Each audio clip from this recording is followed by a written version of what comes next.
நிச்சயம் வரைக்கும் போயிட்டு நம்ம குமரவேலுக்கு சுடர பிடிக்கல அப்படின்னு எல்லாரும் முன்னாடியும் மூஞ்சில் அடிச்ச மாதிரி சொல்லிடுறாங்க. அதனால கோவப்பட்ட நம்ம பாக்கியம் என்ன செய்ய போறாங்க அப்படிங்கறத தான் இந்த ஸ்டோரியில பார்க்க போறோம். ஸ்டோரி பிடிச்சிருந்தா மறக்காம லைக் பண்ணிட்டு கண்டினியூ பண்ணுங்க. இங்க பாத்தீங்கன்னா நம்ம பாக்கியம் முத்துவேலுக்கு முடியலன்னு கேள்விப்பட்டதும் நம்ம தங்கமயில கூட்டிக்கிட்டு வராங்க. அம்மா நீ போமா, நான் எதுக்குமா வரணும்? அட கூறுகட்டவள, அவரு முடியாம கிடக்கும் போது நம்ம போய் பார்த்தாதானடி நம்ம மேல அவங்களுக்கு ஒரு நல்ல அபிப்பிராயம் வரும். நம்ம பாட்டுக்கு தெரிஞ்சிருந்தோம் தெரியாத மாதிரி போய்கிட்டு இருந்தா என்ன நினைப்பாக? நீ ஒண்ணு உன் வாழ்க்கையில தான் மண்ணள்ளி போட்டுக்கிட்ட, உன் தங்கச்சி வாழ்க்கையிலயாச்சும் நல்ல ஒரு விஷயம் அமையணும்னு கடவுளை வேண்டிக்கடி. அதுதானே நீ எங்க பண்ண போற?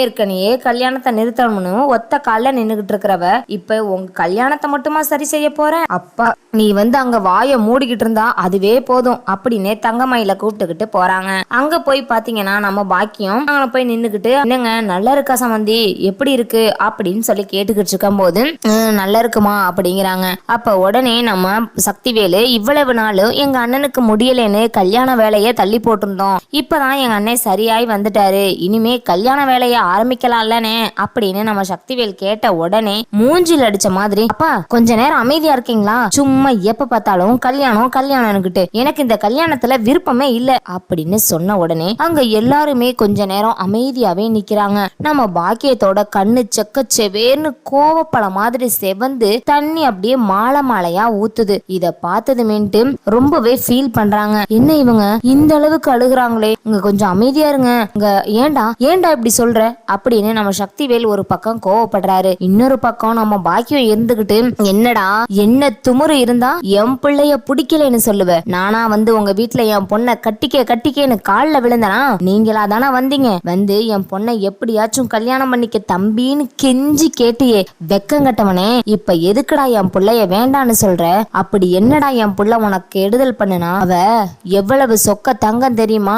அப்பா அம்மா ஒரு வார்த்தை சொல்லிட்டமேன்னு சொல்லி பிடிக்காத ஒருத்தனை கல்யாணம் பண்றதுக்கு ஒத்துக்கிட்டா. ஆனா உன்ன மாதிரி மானகட்டவன் எவன்டா இருக்கான்? உனக்கெல்லாம் இப்ப மட்டும் இல்ல, எப்பயுமே கல்யாணம் ஆக வாய்ப்பே இல்ல அப்படின்னு சொல்லிக்கிட்டு இருக்காங்க. அதுக்கப்புறமா நம்ம குமார் இருந்துகிட்டு, சும்மா நிறுத்துங்க, உங்க பொண்ண அப்படியே ஓசியில தள்ளி விட்டுலான்னு உங்களோட கணக்கு. ஆனா எனக்குன்னு அரசிய தவிர வேற ஒருத்திய நான் மனசால கூட நினைச்சு பார்க்க மாட்டேன். எனக்கு உங்க பொண்ணை பிடிச்சிருக்குதான், ஆனா என்னோட கனவு கண்ணி அரசி தான். அப்படி இருக்கும்போது அவளை விட்டுட்டு உங்க பொண்ணை எப்படி நான் கல்யாணம் பண்ணுவேன் அப்படின்னு சொல்றாங்க. அப்ப நிச்சயத்துக்கு முன்னாடியே சொல்லிருக்கணும், அரசியதான் பிடிச்சிருக்குன்னு. நிச்சயமெல்லாம் பண்ணி முடிச்சிருவாங்களாம். இப்ப சொல்லுவாங்களாம், ஏண்டா நிச்சயமெல்லாம் பண்ணி முடிச்சதுக்கு அப்புறம் கட்டிக்கிறேன்னு சொல்றியே, மானங்கட்டு போய் என்ன என் பிள்ளைக்கு மாப்பிளையே வரல, நான் உங்ககிட்ட தள்ள பாக்குறேன். உங்கள மாதிரி நான் ஒன்னும் இப்படி அழுதுகிட்டு மூளையில முடங்குறவ கிடையாது. ஒருத்தி இல்லைன்னா என் பிள்ளைக்கு எத்தனையோ மாப்பிள்ள வருவான். உன்ன மாதிரி வயசாயும் பொண்ணு கிடைக்காம வீடு வீடா நாய் மாதிரி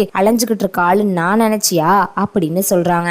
அப்ப உடனே இங்க முத்துவேல் இருந்துகிட்டு, சத்தம் போடுறத நிறுத்துங்க குமாரு, உங்க அப்பா அவங்களுக்கு வாக்கு கொடுத்துட்டாரு, நம்ம குடும்பத்துக்கு வாக்கு ரொம்ப முக்கியம், அதனால அவங்கள நீ கல்யாணம் பண்ணிக்க, இந்த பொண்ணு கல்யாணம் பண்ணிக்க அப்படின்னு சொல்றாங்க. பெரியப்பா அப்பா தான் புரிஞ்சுக்காம பேசுறாருன்னா நீங்களுமா பெரியப்பா என் மனசுல உள்ளதை புரிஞ்சுக்க மாட்டேங்கிறீங்க?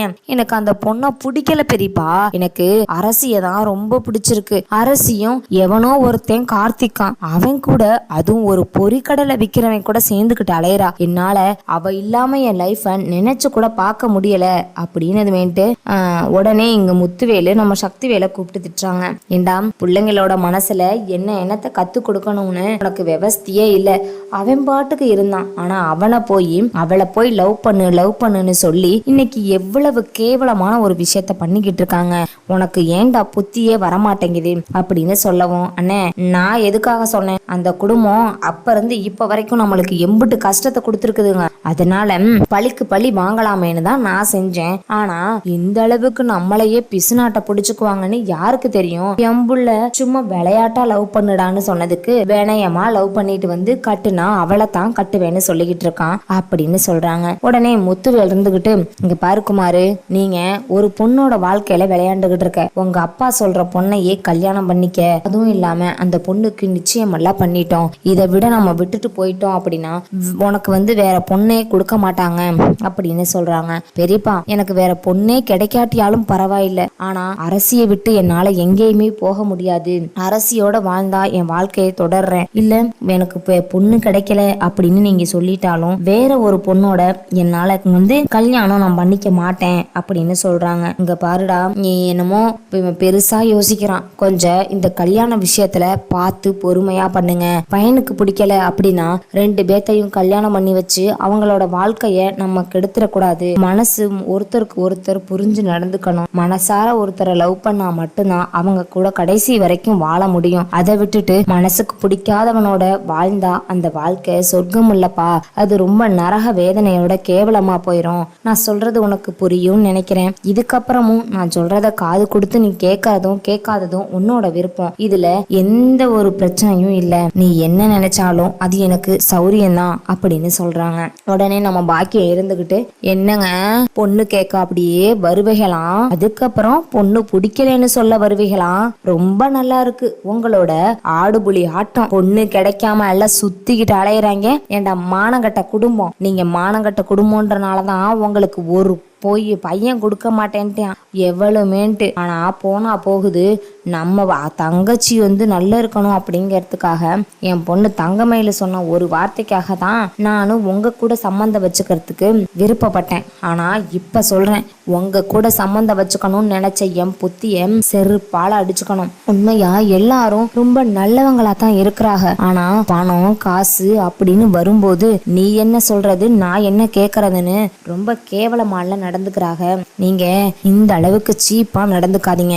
எனக்கு சுத்தமா பிடிக்க மாட்டேங்குது.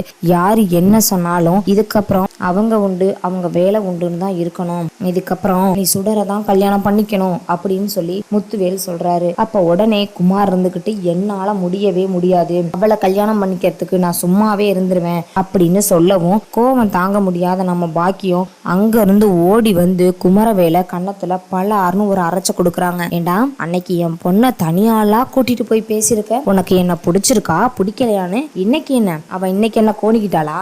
அன்னைக்கு அவகிட்ட சொல்லியிருக்க வேண்டியதானே, எனக்கு உன்னை பிடிக்கல, உங்க அம்மா கிட்ட சொல்லி இந்த கல்யாணத்தை நிப்பாட்டுன்னு நீ ஒத்த வார்த்தை என் பிள்ளைகிட்ட சொல்லியிருந்தா நானும் சரின்னு இருப்பேன்.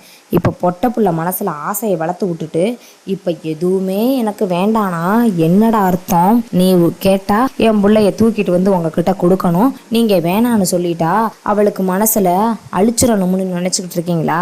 நான் தப்பு பண்ணிட்டேன்.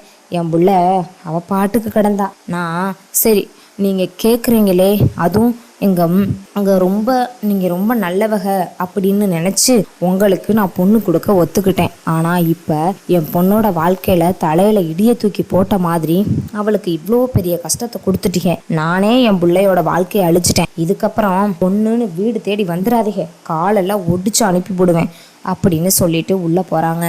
இவங்க இந்த மாதிரி பண்றத பார்த்துக்கிட்டு இருந்துட்டு நம்ம தங்கமயிலும் அப்பயே சொன்னேன் இவன் வேணான்னு, ஆனா நீ தான் என் பேச்சு கேட்கல அப்படின்னு கோபத்தோட அங்கிருந்து கிளம்புறாங்க மயிலு.